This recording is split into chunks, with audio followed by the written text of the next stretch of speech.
Hello friends, I am सूफी। आज हम film explain करेंगे वर्ल्ड वॉर Z। फिल्म के शुरू में हमें एक हैप्पी फैमिली को दिखाया जाता है। फादर कैरी, मदर कैरन और दो डॉटर्स रिचल और कॉन्स्टेंट एक साथ हैप्पी मूड में नाश्ता करते हैं।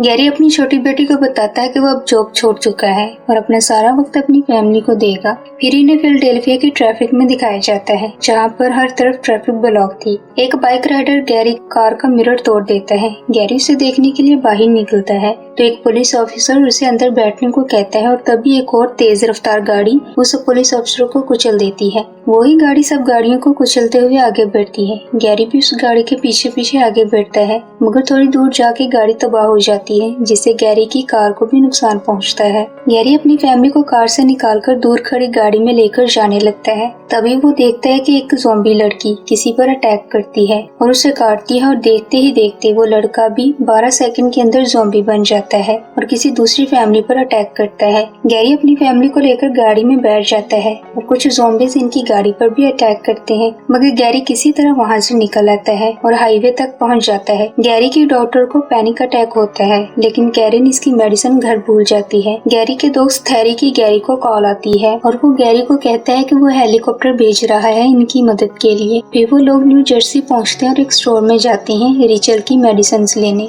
लेकिन यहाँ पर भी ज़ॉम्बी इन पर अटैक करते हैं और कैरन को पकड़ लेते हैं। गैरी किसी तरह ज़ॉम्बी से लड़कर अपनी फैमिली को लेकर वहाँ से निकल आता है। कैरन को वहाँ एक अपार्टमेंट बिल्डिंग नजर आती है तो सब इस तरफ भटते हैं। गैरी थैरी को कॉल करके अपनी लोकेशन बताता है, मगर थैरी कहता है कि वो इन्हें अभी पिक नहीं कर सकता, लेकिन सुबह होते ही वो हेलीकॉप्टर इनको लेने के लिए पहुंच जाएगा। बिल्डिंग में जाते हुए ज़ॉम्बीज इन पर अटैक करते हैं। गैरी किसी तरह उनसे लड़के आगे बढ़ता है, लेकिन वो देखता है कि इसकी बेटी कॉन्स्टेंट उसके साथ नहीं। वो सब कॉन्स्टेंट को तलाश करते हैं और देखते हैं कि कॉन्स्टेंट एक अपार्टमेंट के बाहर खड़ी होती है। इस अपार्टमेंट में लैटिन कपल अपने एक बेटे थॉमस के साथ रहता है। वो गैरी और इसकी फैमिली को अंदर बुला लेते हैं। लैटिन कपल को इंग्लिश नहीं आती तो इनका बेटा थॉमस इनके लिए ट्रांसलेट करता है। वो सब रात इनके साथ ही गुजारते हैं। अगली सुबह गैरी लैटिन फैमिली को भी साथ चलने को कहता है, लेकिन वो नहीं मानते। ऊपर छत पर जाते हुए ज़ॉम्बीज इनका पीछा करते हैं। गैरी अपनी फैमिली को आगे भेजकर खुद इनसे लड़ता है, लेकिन इसी दौरान एक ज़ॉम्बी इसको काट लेता है। तभी थॉमस वहाँ आता है और उस ज़ॉम्बी को मार देता है।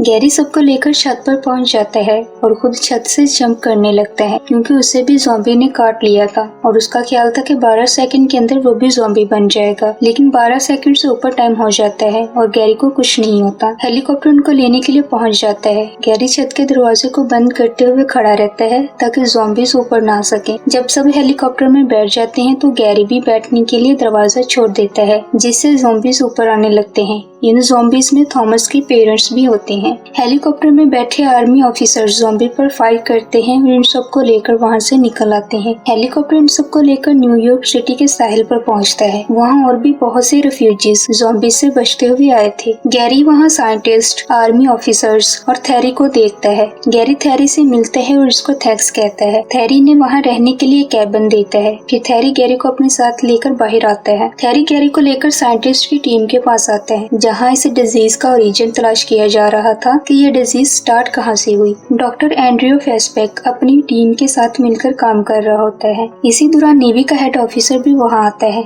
चूँकि गैरी UN फार्मर का एजेंट था, इसलिए उसे इस डिजीज की वैक्सीन तलाश करने को कहते हैं। पहले तो गैरी मना कर देता है, फिर वो मान जाता है, क्योंकि नेवी अफसर ने धमकी दी थी कि अगर वो ऐसा नहीं करेगा तो इसकी फैमिली को यहाँ से निकाल दिया जाएगा। साइंटिस्ट को एक मेल मिलता है जिसमें इस डिजीज का ओरिजिन बताया गया था कि ये डिजीज साउथ कोरिया से स्टार्ट हुई। गैरी अपनी फैमिली को बाय बोलकर डॉक्टर एंड्रयू और बाकी की टीम के साथ साउथ कोरिया के लिए निकल आता है। जैसे ही इनका प्लेन टेक ऑफ करता है, कुछ ज़ॉम्बीज इन पर हमला करते हैं। क्राउडली एंड्रयू डर के प्लेन में वापस भागता है और गिर के इंसिडेंटली खुद को शूट कर लेता है। गन शूटिंग से बाकी भी ज़ॉम्बीज अलर्ट हो जाते हैं और उन सब पर अटैक करते हैं। तभी वहाँ कोरियन आर्मी के ऑफिसर्स आते हैं और ज़ॉम्बीज पर फायर करके सबको बचा के अपने कैंप में ले आते हैं। इस आर्मी का हेड स्पाइक गैरी को बताता है कि ज़ॉम्बीज नॉइज से अट्रैक्ट होते हैं। कैप्टन स्पाइक गैरी को एक रूम में लेकर आता है, जहाँ इस डिजीज के पहले विक्टिम की डेड बॉडी बेड से बंधी हुई थी। कैप्टन स्पाइक उसे बताता है कि ये डेड बॉडी एक डॉक्टर की है जो सोल्जर्स का इलाज करता था, मगर फिर वो इलाज के दौरान सोल्जर्स को काटने लग गया, जिसकी वजह से इसे बेड से बांधना पड़ा। कैप्टन गैरी को बताता है कि ये डिजीज कोरिया से स्टार्ट हुई, लेकिन अब पूरी दुनिया में फैल चुकी है। इस डिजीज से अब कोई भी महफूज नहीं रहा।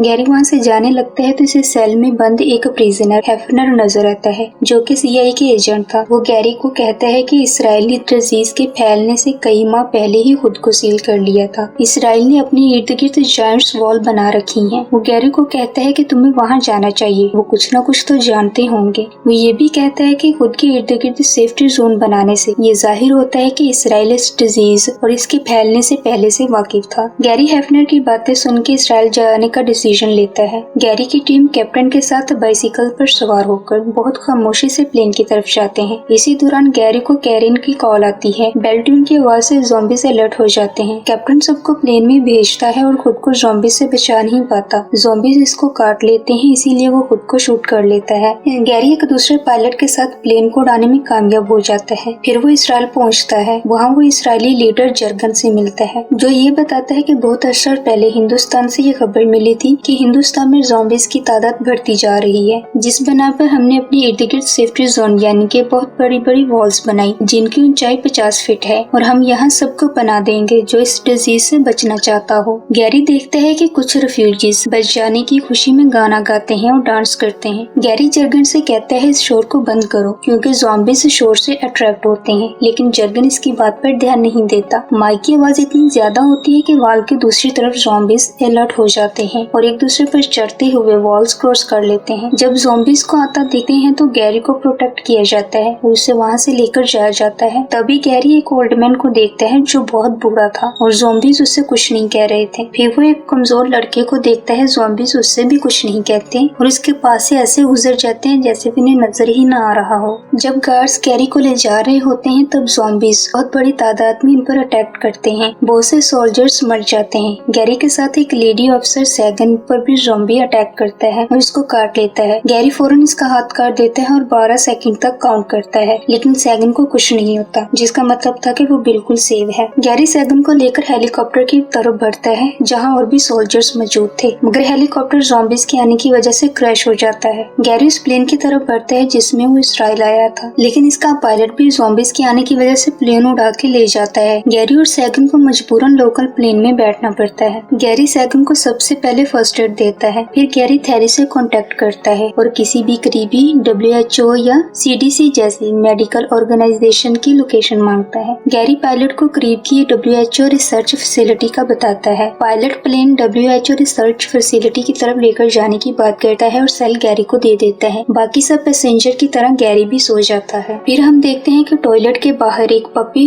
टॉयलेट की तरफ मुंह करके बार्क करता है। तभी एयर होस्टेस आती है और टॉयलेट का डोर ओपन करती है, मगर टॉयलेट से एक ज़ॉम्बी निकलता है और एयर होस्टेस पर अटैक करता है, जिससे वो भी ज़ॉम्बी में कन्वर्ट हो जाती है और बाकी पैसेंजर पर अटैक करती है। फर्स्ट क्लास में बैठे पैसेंजर को आवाज आती है तो गैरी उठ के देखता है दूसरे कैबिन में सारे पैसेंजर्स ज़ॉम्बीज में कन्वर्ट हो रहे थे। तभी कुछ पैसेंजर्स घबराहट में शोर करने लगते हैं तो गैरी इन्हें रोकता है और कहता है कि ज़ॉम्बीज शोर से अट्रैक्ट होते हैं। फिर वो सामान रख के कैबिन का मुंह बंद करने की कोशिश करते हैं। तभी एक पैसेंजर से सूटकेस नीचे गिरता है, जिससे शोर होता है और ज़ॉम्बीज अलर्ट हो जाते हैं और सब पैसेंजर्स पर अटैक करते हैं। गैरी की साइड के पैसेंजर्स भी ज़ॉम्बीज में कन्वर्ट होने लगते हैं, जिसे देखकर गैरी हैंड ग्रेनेड से उन पर हमला करता है। पायलट प्लेन को किसी सेफ जगह पर लैंड करने की कोशिश करते हैं, मगर प्लेन क्रैश हो जाता है। पूरे प्लेन में सिर्फ गैरी और सैगन ही जिंदा बचते हैं, लेकिन गैरी बहुत ज्यादा जख्मी हो जाता है। सैगन गैरी को लेकर रिसर्च फैसिलिटी पहुंच जाती है, मगर गैरी बेहोश हो जाता है। दूसरी तरफ न्यूयॉर्क में गैरी से कांटेक्ट न होने पर सब समझते हैं कि वो मर गया, इसलिए इसकी फैमिली को नोवा स्कॉटिया भेज देते हैं। थैरी सबको ऐसा करने से मना करता है, लेकिन कोई इसकी बात नहीं मानता। फिर गैरी को दिखाया जाता है जहाँ वो बेड पे बंधा हुआ था। इसकी बैंडेज भी की गई थी। गैरी को 3 दिन बाद होश आया था और वो WHO रिसर्च फैसिलिटी में था। गैरी थैरी से कांटेक्ट करता है। थैरी से बताता है कि इसकी फैमिली को गैर जरूरी समझा गया और उनको जमीन पर बनी सहूलत में ट्रांसफर कर दिया गया है। गैरी को ये सब जानकर बहुत गुस्सा आता है। थैरी WHO स्टाफ से बात करता है और गैरी की आइडेंटिटी क्लेरिफाई करता है। फिर गैरी डॉक्टर्स की टीम से मिलता है और इन्हें अपनी ऑब्जर्वेशंस बताता है कि ज़ॉम्बी सिर्फ हेल्दी बॉडी को ही काटते हैं और जो लोग पहले से बीमार या कमजोर होते हैं इन्हें वो कुछ नहीं कहते। साथ ही वो इसराइल में देखे जाने वाले बूढ़े आदमी और कमजोर लड़के का बताता है जिनको ज़ॉम्बीज ने कुछ नहीं कहा था और उनके पास से ऐसे गुजर गए जैसे वो उन्हें नजर ही ना आ रहे हों। फिर वो अपनी थ्योरी बताता है कि अगर ज़ॉम्बी से बचना है तो हमें सबको ऐसी डिजीज खुद में इंजेक्ट करनी होगी जिसका इलाज मुमकिन हो। सब डॉक्टर्स को इसकी थ्योरी बहुत पसंद आती है, लेकिन यहाँ एक मसला था कि इस बिल्डिंग का हिस्सा जहाँ तमाम पैथोजन को स्टोर किया था वहाँ ज़ॉम्बीज हैं, सो वहाँ जाना मुमकिन नहीं है। गैरी वहाँ तक जाने के लिए तैयार हो जाता है। इसके साथ एक डॉक्टर और सैगन भी जाने को तैयार हो जाते हैं। सब अपने आर्म्स और लेग्स को कवर कर लेते हैं ताकि अगर ज़ॉम्बीज इन्हें वहाँ काटे तो इन्हें कोई नुकसान ना हो। फिर तीनों लैब की तरफ निकल पड़ते हैं। दूसरे डॉक्टर्स इन्हें मॉनिटर्स पर देख रहे होते हैं। वो तीनों बिना कोई आवाज पैदा किए आगे बढ़ते रहते हैं। तभी डॉक्टर का वेपन किसी चीज से टकराता है और नॉइज प्रोड्यूस करता है, जिससे ज़ॉम्बीज अलर्ट हो जाते हैं। गैरी डॉक्टर और सैगन को लैब की तरफ भेजता है और खुद नॉइज प्रोड्यूस करता हुआ दूसरी तरफ भाग जाता है ताकि ज़ॉम्बीज इसके पीछे आए और डॉक्टर और सैगन लैब तक पहुंच जाए। दूसरी तरफ डॉक्टर और सैगन लैब के पास पहुंचने लगते हैं तो ज़ॉम्बीज इनको देख लेते हैं। वो दोनों इनसे बचते हुए वापस भाग आते हैं, लेकिन ज़ॉम्बीज डोर तक पहुंच जाते हैं और बाहर ही इनका वेट करने लगते हैं। गैरी सब ज़ॉम्बीज से लड़ता हुआ इस कैबिन तक पहुंच जाता है जहां पैथोजन रखी थी। गैरी पैथोजन की बोतल्स को एक आइसोलेटेड बॉक्स में रखता है। फिर वो देखता है कि एक ज़ॉम्बी डोर के बाहर खड़ा है। गैरी खुद को क्योरेबल डिजीज से इंजेक्ट करता है। फिर वो कुछ देर वेट करता है कि इसकी थ्योरी सक्सेसफुल होगी या नहीं। गैरी डॉक्टर्स को एक पैगाम देता है कि अगर मुझे कुछ हो गया तो मेरी फैमिली को कहना, मैं इनसे बहुत प्यार करता हूँ। फिर गैरी कैबिन का दरवाजा खोल देता है और वही ज़ॉम्बी जो दरवाजे के बाहर खड़ा था गैरी को इग्नोर करता है और उससे कोई नुकसान नहीं पहुंचाता। फिर गैरी पैथोजन वाला बॉक्स लेकर तमाम ज़ॉम्बीज के दरमियान से गुजरता हुआ डॉक्टर्स के पास पहुंच जाता है। डॉक्टर इसकी थ्योरी के सक्सेसफुल होने पर बहुत खुश होते हैं। फिर गैरी का इलाज किया जाता है जो डिजीज इसने खुद में इंजेक्ट की थी। फिर गैरी अपनी फैमिली के पास नोवा स्कोटिया पहुंच जाता है। चूँकि गैरी ने ज़ॉम्बी से बचने के लिए वैक्सीन तलाश कर ली थी, सो सबको क्यूरेबल डिजीज इंजेक्ट की जाती है। सब ज़ॉम्बीज को एक जगह इकट्ठा करके ब्लास्ट कर दिया जाता है। ज़ॉम्बीज की तादाद कम होने लगती है। आहिस्ता आहिस्ता सब लोग ज़ॉम्बीज से छुटकारा पाने लगते हैं। वैक्सीन के मिल जाने पर सब लोग बहुत खुश होते हैं। गैरी अपनी फैमिली से मिलकर बहुत खुश होता है। यहीं पे मूवी एंड हो जाती है।